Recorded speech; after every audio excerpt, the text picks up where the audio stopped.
दोस्तों, पिज्जा गोल ही क्यों होता है? माउंटेन ड्यू का असल मतलब क्या है? इसी तरह के इंटरेस्टिंग सवालों के जवाब आप इस वीडियो में जानेंगे।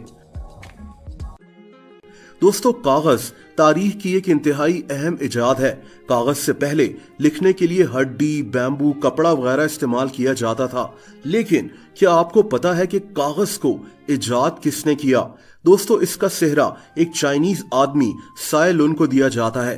कहते हैं कि 2000 साल पहले इसी आदमी ने इंग्रेडिएंट्स जैसा कि सिल्क, हम्प और मछली के जाल को पानी के साथ मिलाकर एक पल्प बना लिया और इसको सूरज में सूखने के लिए छोड़ दिया और इस तरह मॉडर्न पेपर वजूद में आ गया। और फिर वक्त के साथ साथ दुनिया में पेपर मिल्स लगना शुरू हो गईं। दोस्तों, कागज की बात आई तो होमवर्क की बात भी करना चाहिए। क्या आप जानते हैं कि बच्चों को होमवर्क देने की बात कहां से शुरू हुई? दरअसल आज से 200 साल पहले एक फिलोसफर योहान गोटलिब जर्मनी में रहता था। ये चाहता था कि बच्चे घर जाकर वही करें जो उनको हुकूमत कहे। ये इस तरह से बच्चों में जर्मनी की मोहब्बत और नेशनलिज्म को जगाना चाहता था। 1843 में एक American politician Horace man Germany गया और वहां से होमवर्क का ये कॉन्सेप्ट अमेरिका ले आया। इसी आदमी को होमवर्क के कॉन्सेप्ट को दुनिया में फैलाने का क्रेडिट दिया जाता है।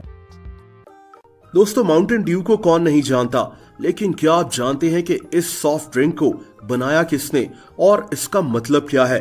माउंटेन ड्यू को अमेरिका में रहने वाले दो भाइयों ने इजाद किया था। इनके नाम बैरनी हार्टमैन और एले हार्टमैन थे। ये 1940s की बात है। इन्हीं दोनों भाइयों ने इसका नाम माउंटेन ड्यू रखा। ये उस दौर का एक स्लैंग वर्ड था जिसका मतलब मूनशाइन था, यानी चांद की रोशनी। माउंटेन ड्यू को 1964 में पेप्सी ने खरीद लिया था। दोस्तों, केक्स ट्रेडिशनली गोल ही क्यों होते हैं? कहते हैं कि पुराने जमाने में लोग केक्स मजहबी त्योहार वगैरह में बनाया करते थे। ये केक्स को गोल इसलिए बनाते थे क्योंकि सूरज और पूरा चांद भी गोल लगते हैं। इनको लगता था कि इस तरह ये खुदा को खुश कर पाएंगे और शायद यहीं से केक्स गोल बनना शुरू हो गए।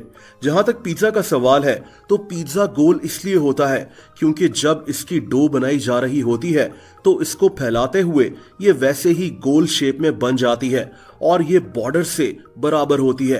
गोल पिज्जा अपने डायमीटर के हर हिस्से से सही तरह से बेक भी हो जाता है और गोल पिज्जा को बराबर हिस्सों में काटना भी आसान होता है। इन्हीं 3 रीजंस की वजह से पिज्जा हमेशा से गोल ही बनाया जाता है।